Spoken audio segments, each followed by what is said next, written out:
Ya, oke, sudah. Makroinvertebrata yang diidentifikasi ada 11 jenis, 182 individu. Ini yang pertama disampaikan di informasi ini. Informasi kedua adalah 6 jenis pembagian masing-masing stasiun. Ini informasi kedua. Ya, kemudian informasi ketiga adalah yang ini.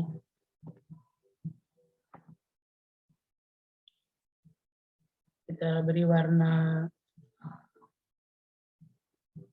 Ya. Oke. Jadi dalam memberikan pembahasan itu kita harus fokus satu-satu. Jadi jangan mencampur beberapa informasi dalam satu paragraf. Misalnya pada paragraf ini ya, makroinvertebrata yang berhasil diidentifikasi ada 11 jenis dengan 182 individu. Bahas satu kalimat ini dulu. Jadi jangan dicampur dengan 6 jenis di hulu, 7 jenis di tengah, 8 jenis di hilir. Jangan dicampur dengan itu. Karena proporsi informasi yang 6 jenis di hulu, 7 jenis di tengah, dan 8 jenis di hilir ini sudah informasi yang baru. Jadi kalau kita membahas itu poin per poin. Ya. Oke, kalau untuk kita enter, biar kita fokus ke satu kalimat ini. Nah, apa kira-kira pembahasannya untuk informasi ini? Makroinvertebrata yang berhasil diidentifikasi pada penelitian ini adalah 11 jenis dengan 182 individu. Apa kira-kira pembahasannya?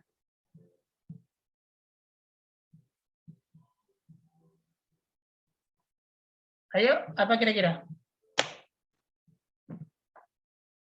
Apa kira-kira Vira? Vira Anggilia? Iya, Pak. Apa kira-kira pembahasannya untuk informasi ini?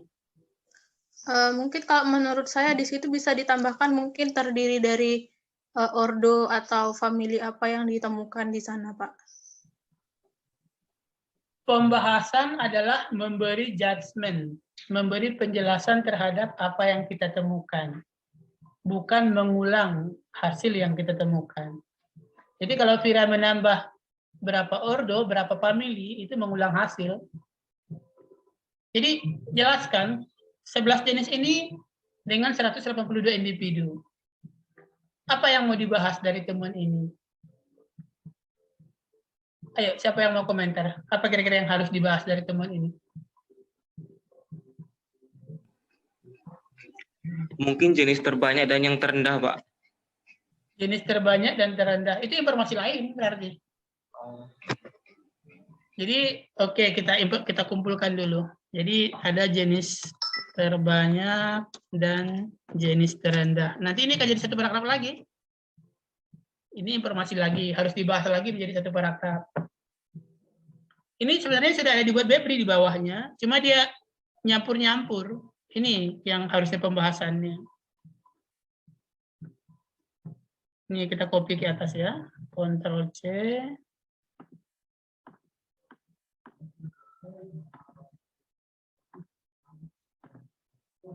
Ya. Jadi jumlah 11 itu kalau dibandingkan dengan sungai-sungai lain di Provinsi Bengkulu, tergolong tinggi kah, tergolong rendah kah, sama? Itu pembahasannya. Jadi pembahasannya di sini jumlah jenis dalam penelitian tergolong rendah bila dibandingkan dengan penelitian terdahulu pada sungai-sungai lain di provinsi itu pakai F. Beber ini orang Arab ini mungkin ya. Provinsi ini T-nya besar. Ya. Mustika menemukan 38 jenis di Sungai Sengaur, Wahyuni 33 jenis di Sungai Ketahun, sementara Husni menemukan sungai. Nah, ini nggak nyambung ya. Kenapa hanya ke insekta? Kan yang sedang kita bahas itu makroinvertebrata. Jadi membahas itu per paragraf itu fokus ya, jangan nyampur-nyampur. Berapa makroinvertebrata Bebri di Sungai Selagan?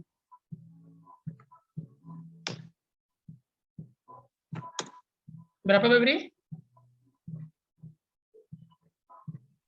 Bentar, Pak, dicek dulu, Pak.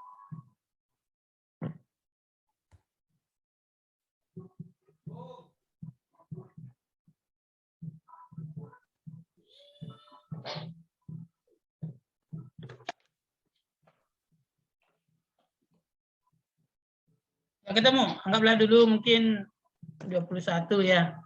Jadi hasil BEBRI mengatakan bahwa makroinvertebrata pada penelitian ini adalah 11 dengan 182 individu. Ini sebenarnya juga individunya jangan dimasukkan dulu, ini akan jadi satu cerita lagi, satu paragraf lagi. Kita buang, kita nanti akan masukkan ke paragraf baru. Ya. Bahas ini dulu jenis. Jumlah jenis ini tergolong rendah. Mustika 38, Wahyuni 33, Husni 21. Apakah sudah selesai kira-kira pembahasan tentang 11 jenis ini?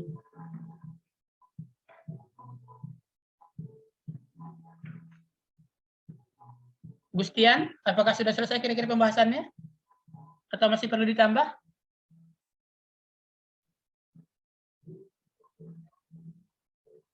Gustian? Mungkin bisa ditambah beberapa literatur, Pak. Apa kira-kira informasi yang harus ditambahkan? Mungkin bisa ditambah beberapa literatur. Tentang apa? Tentang perbandingan jumlah spesies yang ditemukan, Pak. Ini kan sudah 11 di Sungai Lemonakai, 38 di Sengaur, 33 di Ketahun, 21 di Moko-Moko di Selagan. Sudah cukup itu, sudah 4 sungai pembandingnya. Apalagi kira-kira yang harus dibahas terkait jenis ini?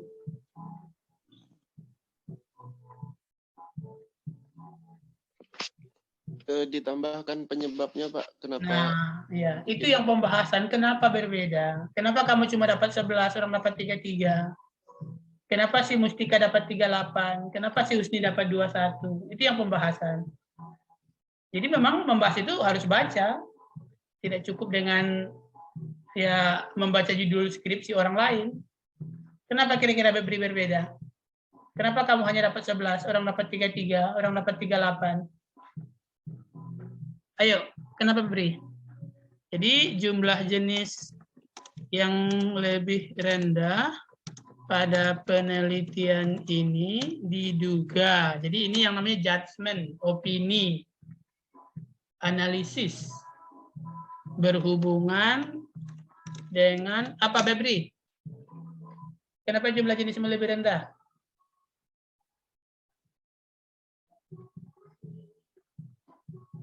Febri masih sini? Masih, Pak. Nah, kenapa kira-kira jenis lebih rendah? Dipengaruhi oleh habitat juga, Pak. Harus kamu bisa jelaskan nanti ya, habitatmu seperti apa, habitat mereka seperti apa. Makanya kalau kita membuat skripsi, metodenya itu harus jelas. Jadi kamu di stasiun harus dijelaskan.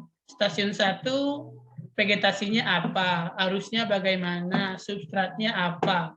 Karena itu akan nanti dibahas. Kalau hasil penelitianmu berbeda dengan hasil penelitian orang lain.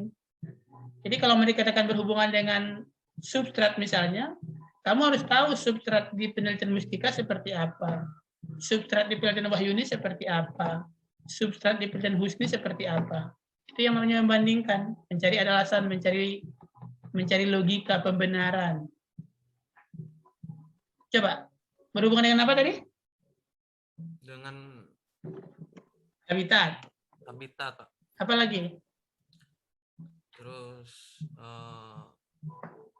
kondisi sungai, Pak. Kondisi apa? Kualitas perairannya, Pak. Kualitas perairan. Oke, apa lagi? Oke, sambil nanti mikir di rumah, kita bahas yang 2 ini dulu. Oke, apa beda habitatmu dengan habitat mereka? Habitat Lemonakai, bagaimana? Lemonakai itu untuk vegetasi menjuntai itu tergolong nggak terlalu banyak, Pak, dibandingkan hanya memiliki sedikit vegetasi menjuntai. Nah, sedangkan kamu harus bandingkan di Sengaur bagaimana? Di Sungai Selagan itu lebih banyak vegetasi yang menjuntai, Pak. Oke, sedangkan di Selagan Hanya di Selagan. Yang dua lagi di Sengaur dan di Ketahun. Yang lebih memahami yang di Selagan, Pak. Karena Oke. udah beberapa kali membaca. Oke, yang pertama habitat. Berarti kamu jelaskan 2 kalimat mungkin ya. Lemonakai sedikit vegetasi menjuntai karena pinggirannya itu berupa jurang berbatu. Misalnya seperti itu ya. Sedangkan di Selagan, di Ketahun maupun Sengaur, pinggiran sungainya relatif lebih datar. Oke, jelaskan itu. Kualitas, apa bedanya? Nah, kalau di Lemonakai itu kualitas perairannya lebih bagus, Pak. Ditandai dengan kurangnya, ditandai tidak adanya udang sebagai invertebrata yang mengurai sampah di sungai. Oke, mungkin sampaikan ya bahwa di Lemonakai kualitas sampah organiknya lebih sedikit. Jadi tidak ada pupuk, tidak ada kotoran hewan, ya sehingga makroinvertebratanya lebih sedikit. Oke, 2 dari segi habitat. Apalagi kira-kira yang membedakan kenapa hasilmu berbeda?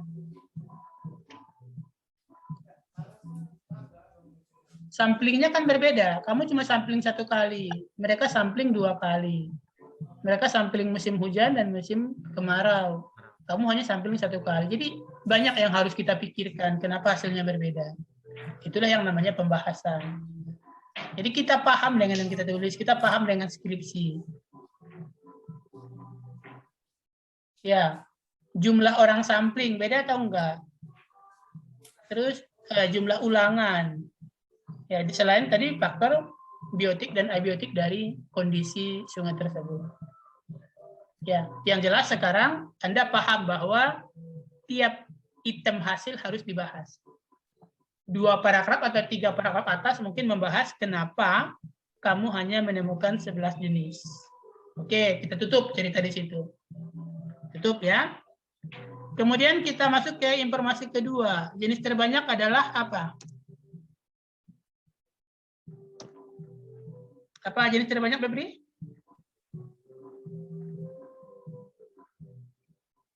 Halo.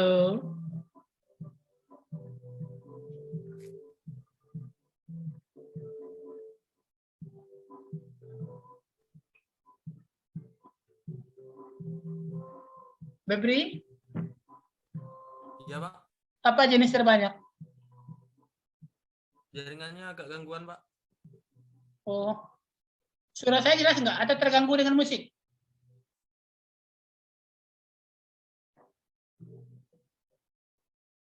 Halo, semuanya? Jelas, Pak. Jelas, Pak. Di saya jelas, Pak.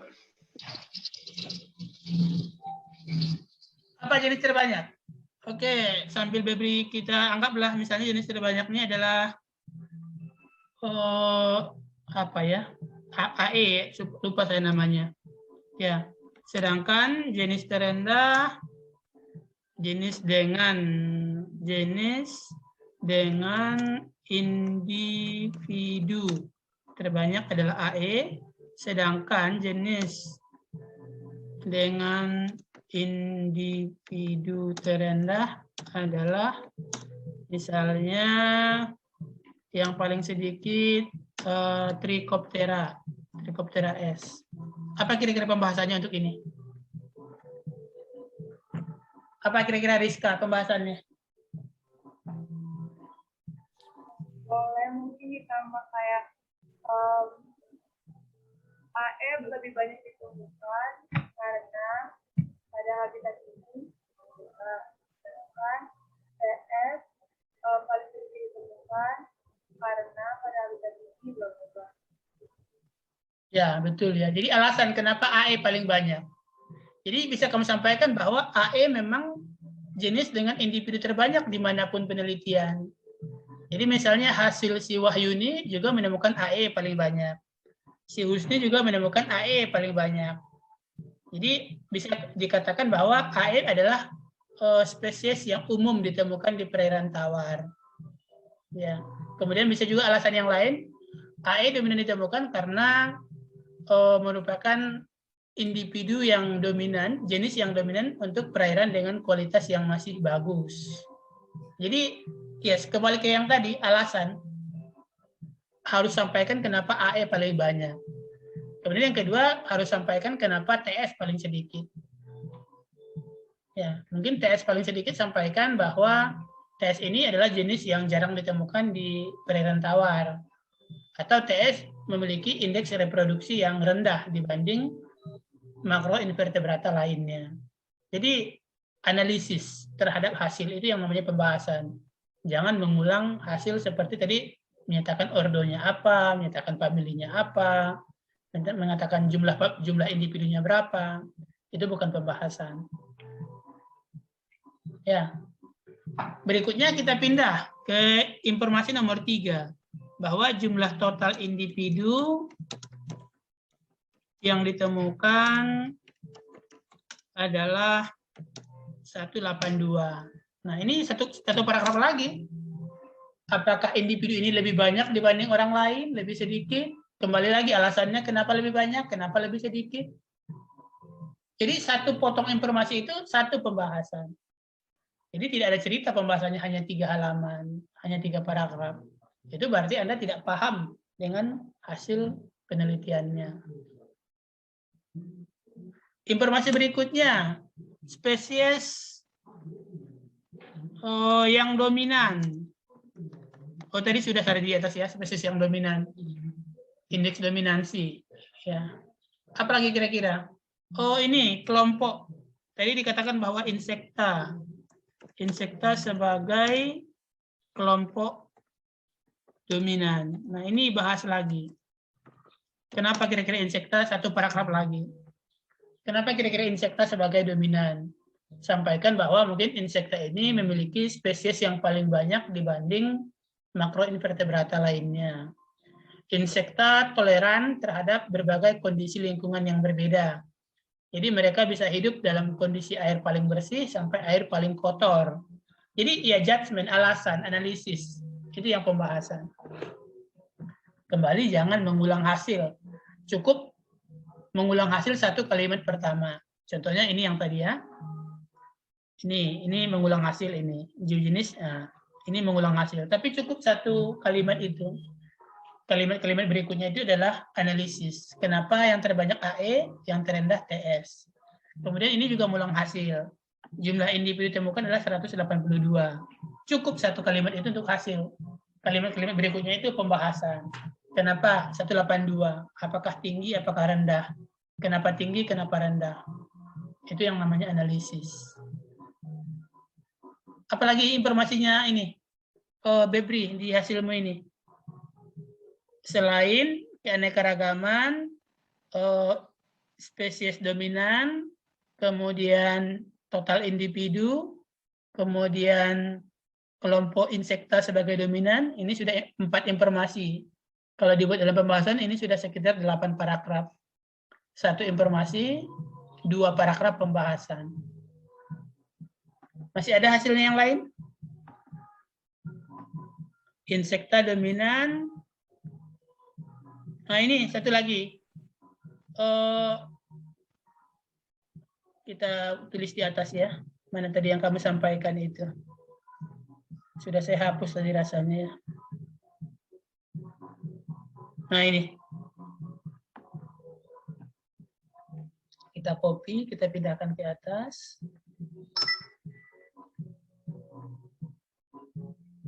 6 jenis, 42 individu di hulu. 7 jenis, 85 individu di tengah. 8 jenis, 55 individu di hilir. Apa kira-kira pembahasannya? Coba si Roni. Bahasanya itu kan dari ketiga tempat itu kan berbeda penemuan jenis dan individunya. Nah, kenapa kok bisa berbeda? Kenapa lebih banyak 85 individu di stasiun tengah? Kenapa lebih sedikit 42 individu di hulu itu dibahas? Nah, ya betul. Kalau dari jumlah kan nggak terlalu berbeda ini ya. 6 di hulu, 7 di tengah, 8 di hilir. Jadi 6, 7, 8 itu kan beti ya, beda-beda tipis. Jadi nggak perlu dibahas lah kenapa berbeda, itu hampir tidak berbeda. Tapi yang perlu dibahas itu 42 banding 85 banding 55. 85 itu 2 kali dari 42. Kenapa di tengah itu lebih tinggi? dibanding di hulu dan di hilir. Kenapa Babri? Apa alasannya kira-kira?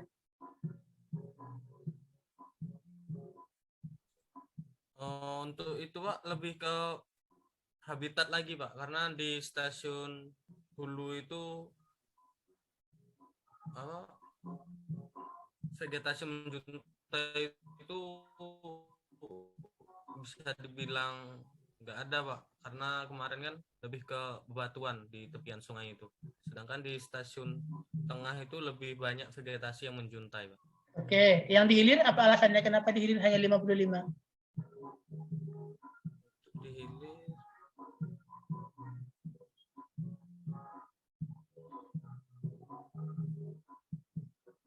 Nah, bingung ya. Itu nanti pas ujian, sepertilah ujian skripsi. Jadi semua hasil yang didapat harus dipertanggungjawabkan logikanya. Kenapa kira-kira hanya 55 di hilir, sedangkan 85 di tengah?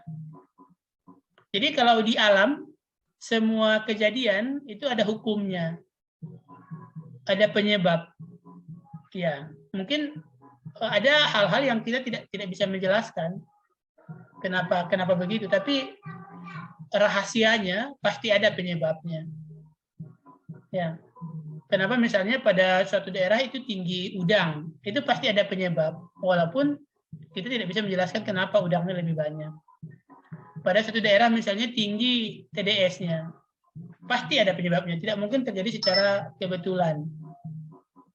Nah, kemampuan kita lah sebagai ilmuwan, sebagai akademisi yang mencoba menganalisis, mencoba memprediksi.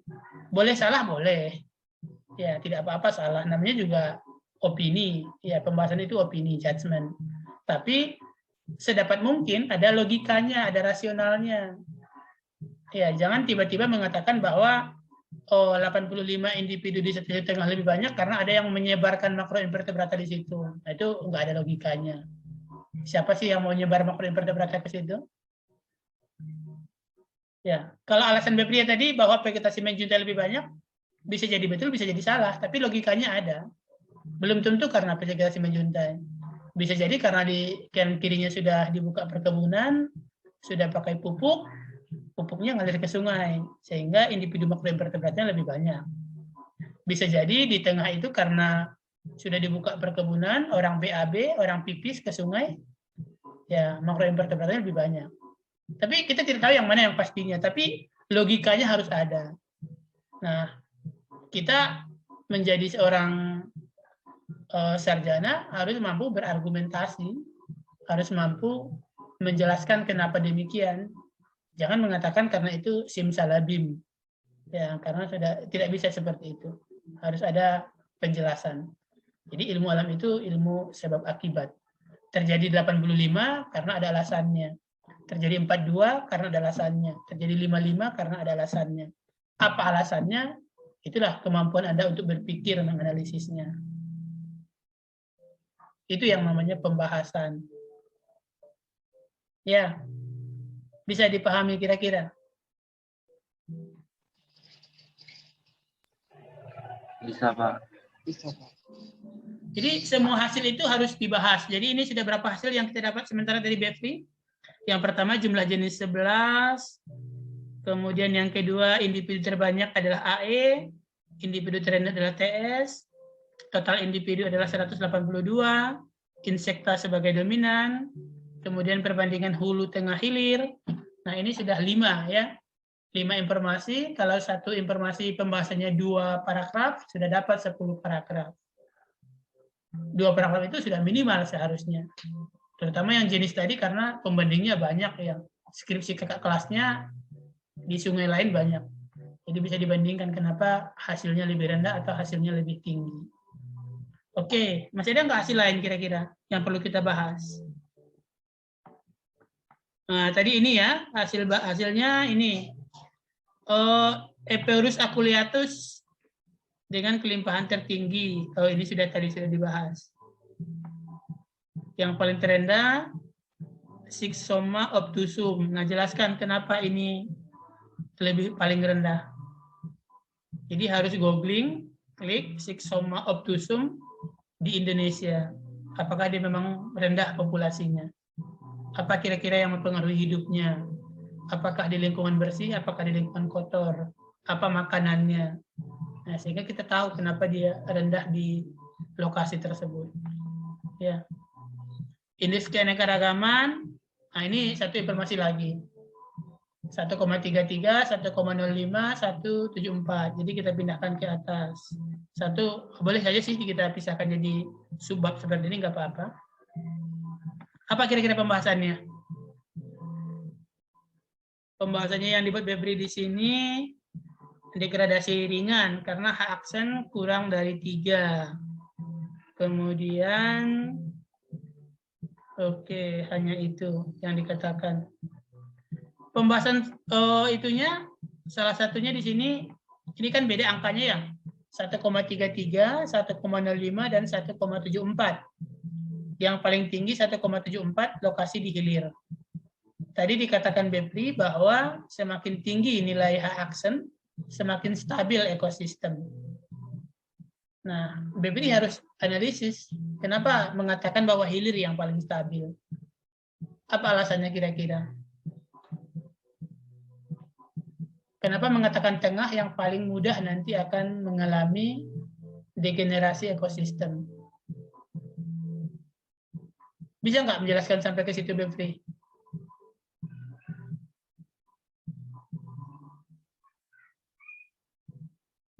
Indeks keanekaragaman itu logikanya begini ya. Dalam satu kelas mahasiswa satu pendidikan biologi, itu misalnya ya 75% orang Rejang, 20% orang Serawai, 5% suku lain. Jadi 75% Rejang, 20% Serawai, 5% suku lain. Itu di S1 pendidikan biologi. Sementara di S1 pendidikan kimia, itu proporsi sukunya 20% Rejang, 20% Serawai, 20% Lembah, 20% Pekal, 20% campuran suku lain. Mana yang lebih tinggi tingkat keanekaragamannya? Yang pendidikan kimia, Pak. Iya, yang pendidikan kimia. Kenapa lebih tinggi? Karena populasinya lebih beragam. Jumlah individu masing-masing suku itu lebih seimbang. Jadi sama dengan ini. Jadi kalau di hilir misalnya 1,74, itu berarti perbandingan jumlah individu antar udang, antar larva capung, antar kepiting, itu hampir berimbang individunya. Sedangkan di tengah, itu misalnya udangnya lebih banyak. Sedangkan spesies yang lain itu tidak banyak, tidak sebanyak udang. Kenapa dikatakan yang tengah lebih mudah mengalami kepunahan? Karena ketika ada predator udang, yang menghabiskan semua udang, habis makroinvertebrata di situ. Tapi kalau di hilir, walaupun ada makroinvertebrata udang, itu tidak terlalu berpengaruh ke makroinvertebrata di hilir, karena udang hanya 20%. Ya, tapi kalau di tengah, misalnya udangnya tadi seperti yang biologi ya, suku Rejangnya 75%, dan ketika suku Rejang memboikot, semua anak suku Rejang ditarik, itu terganggu keseimbangan di prodi biologi. Karena 75% mahasiswanya keluar. Sedangkan di kimia nggak terlalu terganggu, karena yang keluar hanya 20%. Itu dikatakan kenapa kalau semakin tinggi H indeks, semakin stabil suatu kondisi, semakin stabil suatu ekosistem. Ya. Jadi ketika kita membahas H aksen, kita harus melihat spesies mana yang dominan, spesies mana yang paling tinggi individunya. Jelaskan kenapa H aksen. Misalnya hasil si Zakaria yang di Sungai Selagan, H aksen di hilir itu sangat rendah. Mungkin hanya 0, tapi dia bisa menjelaskan kenapa H aksen di hilir tinggi. Karena saat itu ditemukan udangnya dalam periode baru menetas. Sehingga anak udang sangat banyak. Nah, jumlah anak udang yang banyak ini mempengaruhi H aksen di hilir yang rendah karena dominan spesiesnya adalah udang. Nah, itu pembahasan. Ya. Jadi, misalnya kalau si Bepri menemukan di tengah karena indeksnya 1,05, Nah, Febri harus cek ke data spesies apa yang dominan di tengah. Spesies apa, Febri?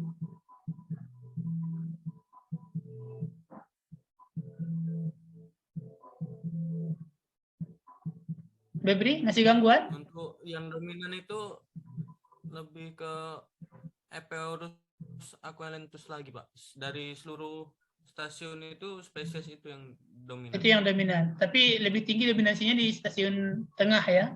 Iya, Pak. Nah, harus jelaskan kenapa kira-kira Epeurus aqualentus itu dominan ya. Itu pembahasannya. Dan tadi ditambahkan dengan pernyataan bahwa semakin tinggi H-index, maka semakin stabil suatu ekosistem. Nah, kalau ditanya lagi di ketika ujian, kenapa kamu mengatakan semakin tinggi H-aksen semakin stabil ekosistem, harus mampu menjelaskan seperti yang saya jelaskan tadi. Jadi kalau ada suatu, logikanya gini ya, orang tinggi itu akan selamat ketika kebanjiran. Orang rendah itu akan selamat ketika ada badai. Paham maksud saya? Orang tinggi misalnya yang tingginya 2 meter, ketika ada banjir 1,5 meter, mereka selamat, karena hidung mulutnya selamat. Tapi orang rendah yang tingginya 1,5 meter ke bawah itu mati, karena hidung mulutnya masuk air. Ya. Jadi kalau ada orang tinggi itu lebih aman dari kebanjiran. Sebaliknya, orang rendah itu lebih aman ketika ada badai. Jadi ketika ada badai, orang yang lebih tinggi akan lebih mudah kena karena badannya lebih tinggi. Sedangkan orang dengan tinggi yang lebih rendah itu lebih selamat karena angin biasanya di atas. Jadi dalam satu ekosistem, jika jumlah orang tinggi dan orang rendah itu seimbang, ekosistemnya akan lebih lestari, akan lebih bertahan hidup dibanding kalau satu ekosistem itu hanya orang tinggi saja atau hanya orang pendek saja. Paham maksud saya? Paham, Pak. Ya, itu yang namanya keanekaragaman. Semakin tinggi keanekaragaman, semakin survive, semakin lestari suatu ekosistem.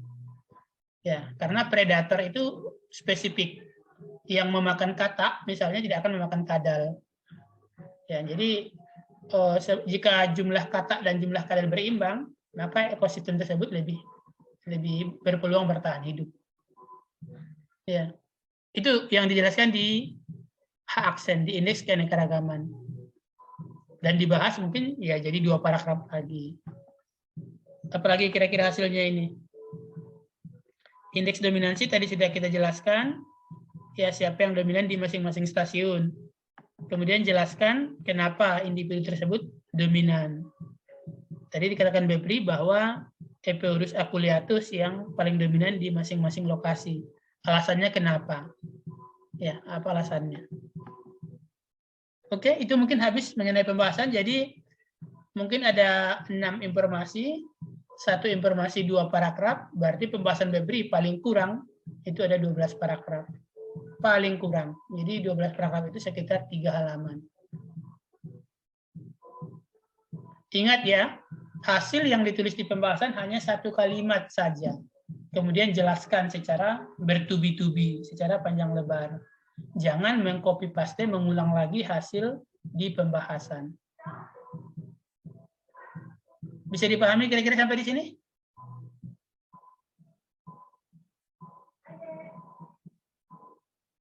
Ada yang mau ditanyakan?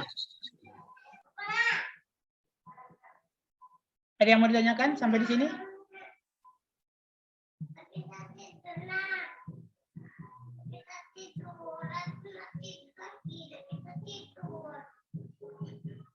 Jadi kalau ada yang menulis lagi, spesies yang ditemukan adalah A, B, C, D, sampai 21 spesies itu di pembahasan, itu berarti nggak paham apa arti pembahasan. Pembahasan itu memberi judgement, memberi analisis terhadap hasil yang diperoleh. Kalau hasilnya agak aneh, harus dijelaskan kenapa aneh. Ya. Misalnya, ya tidak menemukan satupun spesies pada lokasi sampling, harus dijelaskan kenapa tidak ketemu. Itu kan nggak wajar. Tapi kita harus menjelaskan kenapa tidak ditemukan. Boleh saja nanti alasannya itu bukan saintifik ya, Saya pernah baca jurnal, ketika hasilnya berbeda, dia menemukan bahwa hasil tersebut aneh karena dia menggunakan bahan yang salah. Itu kan enggak saintifik sama sekali. Ya. Itu menunjukkan apa dia? Menunjukkan bahwa dia kurang cermat dalam penelitian. Tapi nggak apa-apa, dia jujur tentang alasan kenapa hasilnya terlihat aneh. Ya. Yang jelas, jangan dibiarkan hasil mengambang tanpa ada analisis, tanpa ada logika kenapa hasilnya seperti itu. Itu berarti apa ya? Tidak bisa mempertahankan yang ditulis, tidak mampu melakukan argumentasi. Ada yang bertanyakan sampai di sini?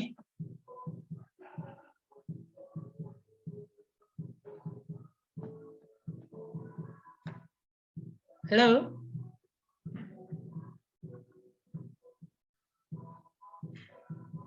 Tidak ada?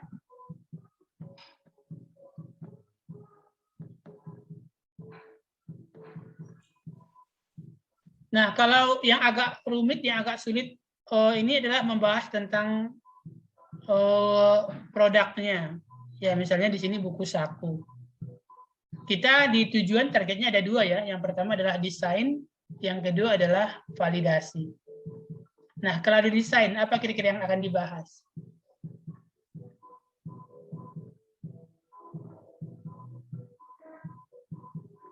Apa kira-kira yang dibahas di desain?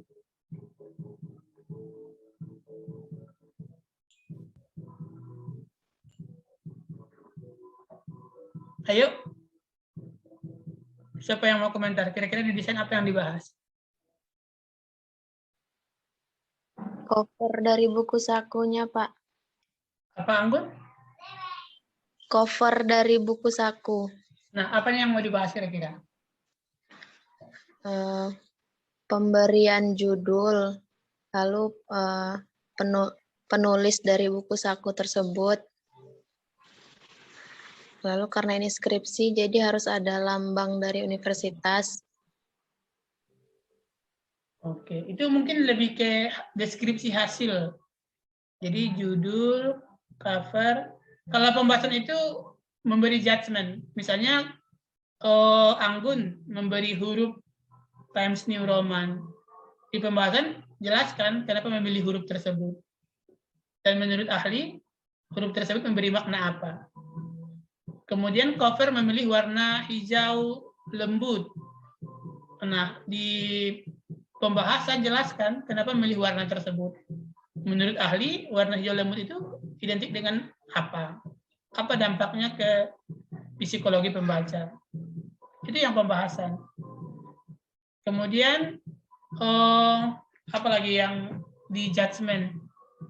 Memberi proporsi gambar 20% dari badan tulisan. Kenapa? Kenapa harus memberi gambar? Apa guna gambar?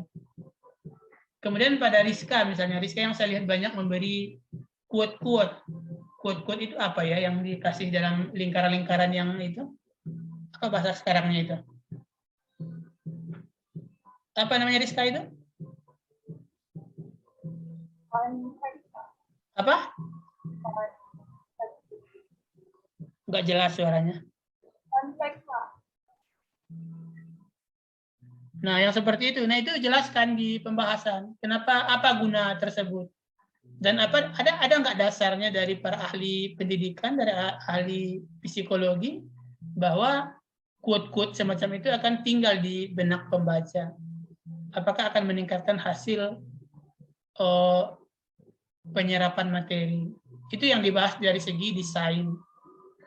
Ya, jadi setiap pemilihan warna, pemilihan huruf, pemilihan gaya itu diberikan judgement-nya. Kenapa saya memilih huruf ini? Kenapa saya memilih warna ini? Kenapa saya memilih rata kiri, rata kanan? Kenapa memilih rata tengah? Kenapa memilih memberikan quote? Kenapa memilih memberikan materinya dalam bentuk materi A, materi B, materi C. Ya, kenapa soalnya 20% C1, 30% C2, 30% C3, itu yang di pembahasan. Kenapa kita memilih desain tersebut? Itu di pembahasan buku saku. Kalau di pembahasan validasi, apa kira-kira yang mau ditampilkan? Jadi kan 3 nih. Yang pertama adalah tentang makroinvertebrata, yang kedua adalah tentang desain buku saku, yang ketiga adalah validasi dari buku saku. Nah, kalau pembahasan di validasi, apa kira-kira yang mau ditulis?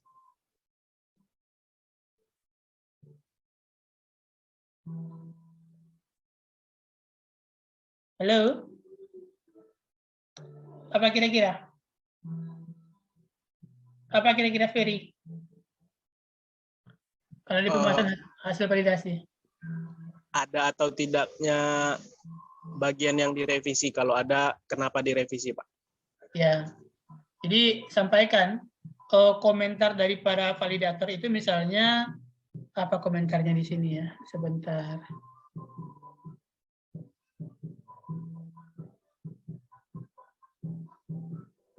Oke, misalnya di sini ya, materi yang sajikan hanya fokus pada makroinvertebrata di Sungai Nakai Koto, sehingga kedalaman materi kurang, ya, karena terbatas pada informasi dari Nakai Koto. Jadi mungkin bisa dibahas materi invertebrata di SMA itu apa saja. Misalnya dengan mengambil buku Erlangga atau buku Yudhistira. Jadi menurut siapa pengarangnya? Materi invertebrata itu terdiri dari A, B, C, D. Sedangkan materi pada buku ini hanya terbatas pada filum moluska, arthropoda, mungkin filum yang 3. Ya. Jadi pemanfaatan buku ini memang masih harus didampingi oleh suplemen dari filum lain. Nah, itu pembahasannya. Ya. Apalagi kira-kira. Jadi bahas dari yang pertama mungkin pembahasan umumnya, nilai validasi ini 90,37% misalnya ya. Apakah dalam kategori layak atau tidak layak? Jadi kalau dia katakan kategorinya sudah sangat layak, sampaikan di situ bahwa dapat dilakukan uji coba ya untuk memperoleh gambaran seberapa efektif buku saku ini meningkatkan hasil belajar. Baru kemudian turun ke bawah yang lebih rinci pada komentar-komentar dari validator. Apalagi yang dikomentari mereka ini. Seperti ini, aspek-aspek ini yang ditulis Febri yang saya buat ini ya. Aspek-aspek yang dilihat oleh validator, kelayakan isi, kepraktisan, keluasan, kelayakan tampilan, dan keterlaksanaan pembelajaran, ini harusnya di metode, jangan di pembahasan. Ya, ini harusnya di metode. Jadi waktu membuat validasi desain di metode, itu sampaikan bahwa aspek-aspek yang dinilai oleh validator adalah A, B, C, D, bukan di pembahasan. Nah, kemudian ini pembahasannya juga dapat seperti ini, bandingkan dengan hasil orang lain. Hasil saya persentasenya segini, hasil orang lain segini. Nah, kenapa kira-kira hasil saya lebih tinggi? Atau kalau hasil saya lebih rendah, kenapa kira-kira hasil saya lebih rendah? Itu juga bisa dimasukkan dalam pembahasan. Ya.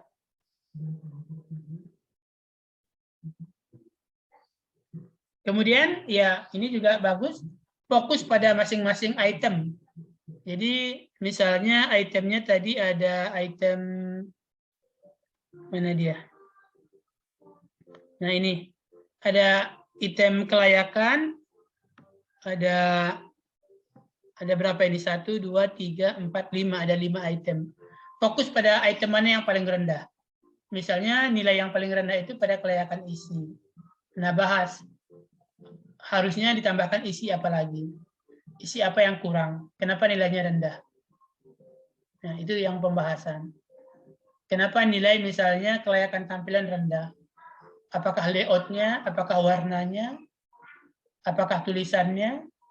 Itu dibahas di pembahasan. Kenapa nilai tersebut mendapatkan nilai paling rendah? Kalau mendapatkan nilai paling tinggi ya nggak perlu dibahas lagi. Berarti kan kalau sudah tinggi ya tidak ada yang perlu diperbaiki. Tidak ada yang perlu dibela. Ya, tidak ada yang perlu di apa namanya pembenaran.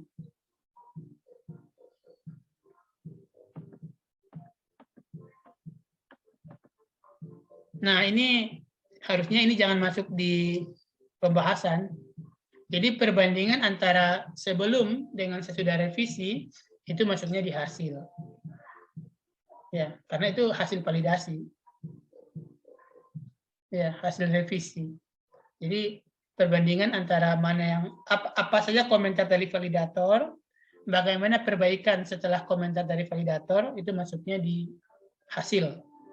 Jadi hasil nanti bisa dibagi menjadi 3. Yang pertama keragaman dan kelimpahan makroinvertebrata. Yang kedua adalah hasil desain. Kemudian yang ketiga adalah validasi dan revisi desain. Nah, ini masukkan di bab revisi desain. Jadi 3 ya, keanekaragaman, kelimpahan, dan dominansi makroinvertebrata. Yang kedua, desain buku saku berdasarkan keanekaragaman. Yang ketiga, validasi dan revisi setelah validasi. Nah, yang perbandingan antara bagian isi sebelum dan sesudah, itu masukkan di revisi setelah validasi. Ya.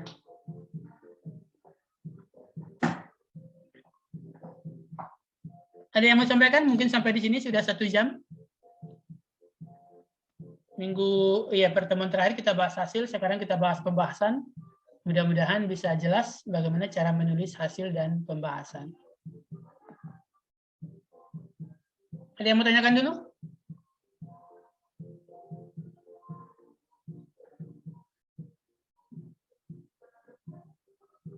Halo, masih di sini? Masih, Pak. Jadi memang menulis skripsi itu ya berat, ya karena itu puncaknya menjadi seorang sarjana.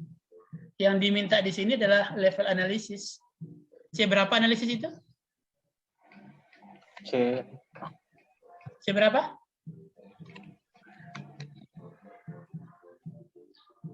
Halo, C berapa analisis itu? C4 atau C5?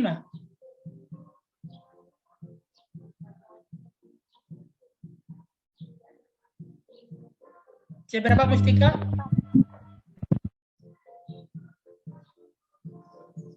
Mustika, C berapa analisis?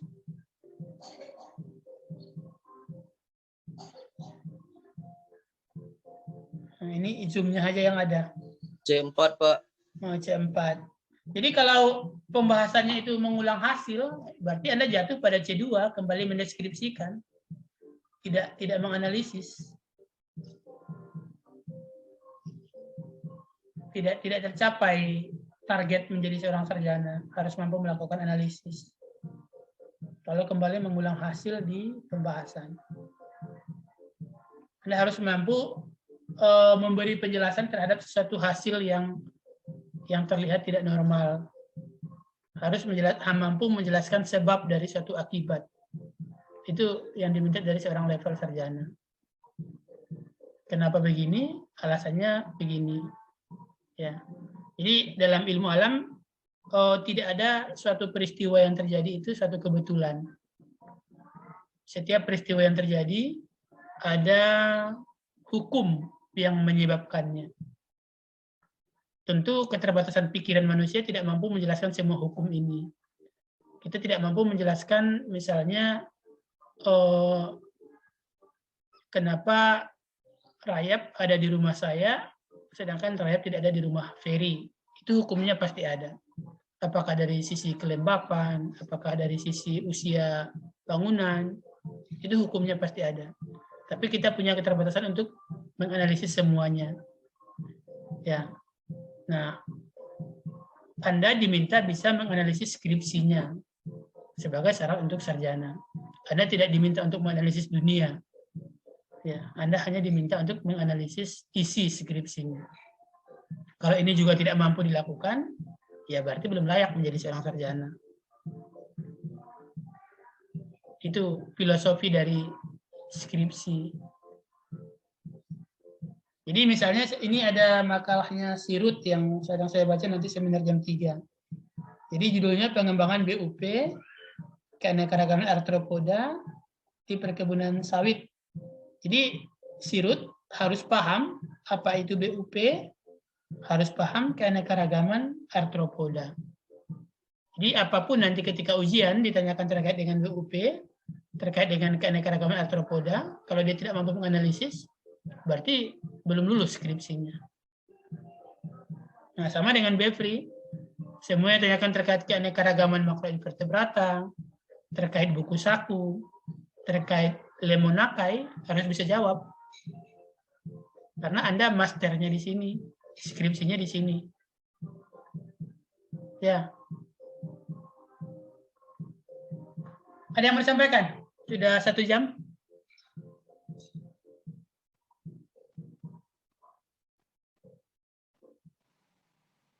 Tidak ada? Cukup kira-kira?